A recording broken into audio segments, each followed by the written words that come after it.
when it comes to hitting the ball hard, it's all about transferring a lot of energy through the ball.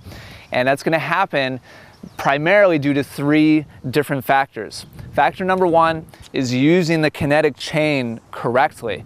And we talked about that back in the fundamentals section, just talking about a fundamentally sound traditional swing, using the body in the correct order, transferring energy from the ground up through the body, through the big parts of the body, and then through the smaller parts of the body. If everything is not in order and you're not transferring energy in the correct stages, using the correct process, things will break down and you'll put a lot of energy in with very little result out. So ideally, you want to load with your legs first, start the forward swing with the legs, then the hips, then the shoulders, and then have the arm and the hand follow behind.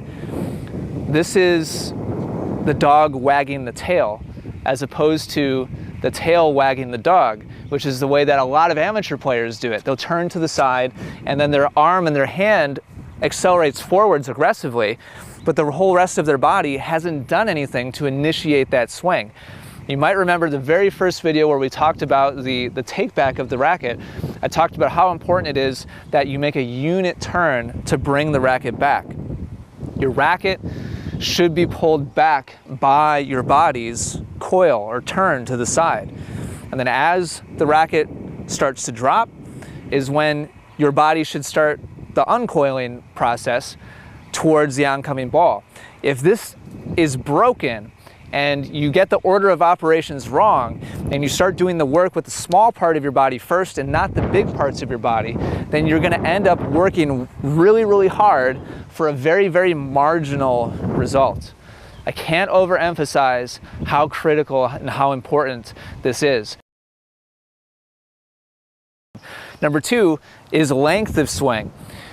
It's possible to create big power with a relatively short and quick swing. You'll see professional players do that from time to time, but it takes incredible athleticism, timing, and dynamic strength to be able to do that. For us mere mortals, we need a long runway to be able to generate the racket head speed necessary to really create a powerful response. From this position here, if Kirby opens her hand up, you'll see that her palm is facing straight towards her dominant side. Now, I don't know if that was the right grip, sorry. Now, if she continues through her swing to her finish position, go ahead and go through, Kirby, and finish where you normally would finish. You see that now if she opens her hand up, her hand is facing directly in the opposite direction. So she's made a full half circle here, facing her palm initially at her dominant side and finishing with her palm facing in the opposite direction. You also notice her shoulders have done the same thing. They've made a full 180-degree rotation. Can you show us a couple shadow swings at 25% speed now? Actually slower than that, just real slow and relaxed. So I want you to watch her hand and watch her shoulders as they rotate around and make a full half circle.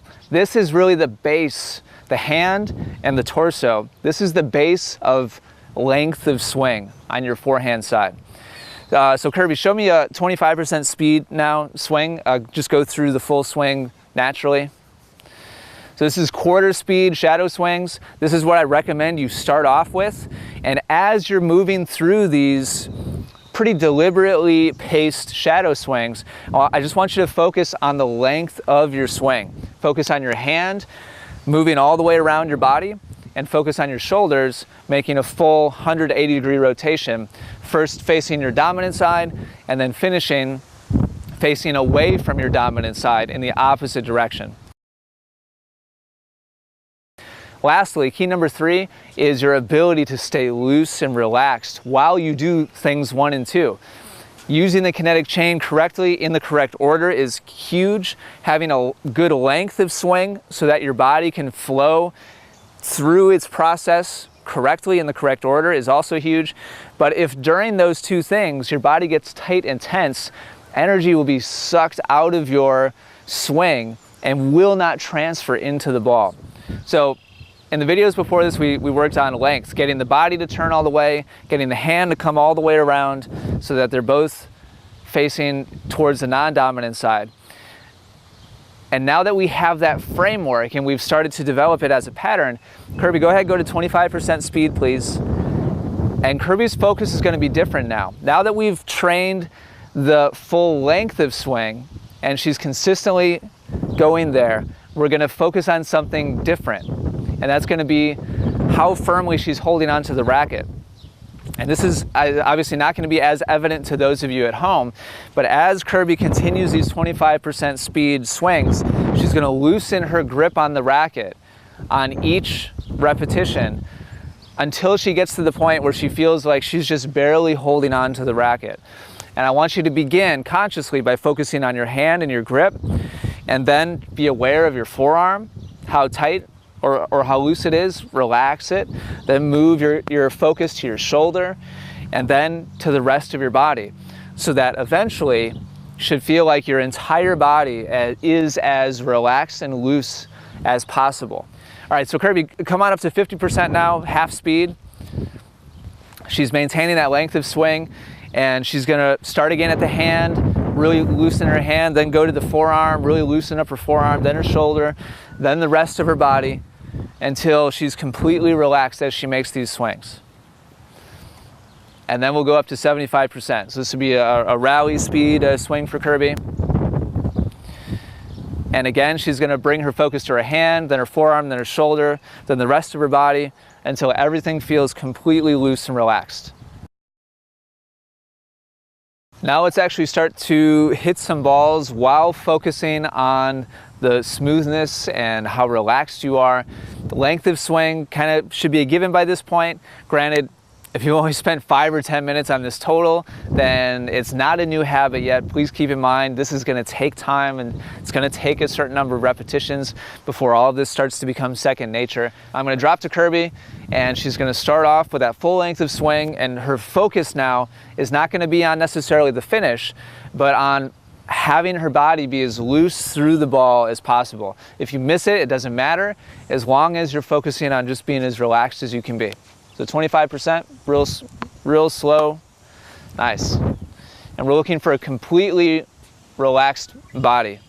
And I recommend that you follow the process that we talked about in the previous video, which is start at the hand, just loosen your hand from shot to shot to shot as much as you can. When you feel like you're as loose as you possibly can be, then focus on your forearm. Relax your forearm as much as possible, then move to your shoulder, then move to the rest of your body. If you've never done this before, put in repetitions with an emphasis on relaxation. It will probably be a really, really unique experience for you. And most players have never done this before. More than likely, your experience will be in amazement at how little energy it actually takes to hit a solid shot. I mean, Kirby, if 10 is as much force as you can possibly put into swinging the racket, what number would you put on the last like 2 swings? Probably 4. 4 out of 10. Yeah. So Kirby's using less than half of her effort through these shots, but she's hitting a solid, 4 or 5 rally ball. Okay, show us a 75% swing, please, Kirby. So pretty much full rally ball acceleration now. And she's going to now make these swings, focusing on first relaxing her hand. Again, we're not super concerned with making these so much as just executing the length and the relaxation as much as possible. Before I sign off for today, I have a quick concept for you that's really important to kind of help you start to tie all of this together. The 3 elements that we've been talking about are all incredibly important. It's important that they're layered on top of each other. I'll tell you what I mean. If you lack consistency, you don't even have that, then you're going to have a hard time consistently winning at any level of tennis. That needs to come first. That's the foundation. On top of that, we do need to learn how to develop power. If all you have is consistency without any kind of weapon at all, no ability to generate racket head speed, then the players who know how to just get it in over and over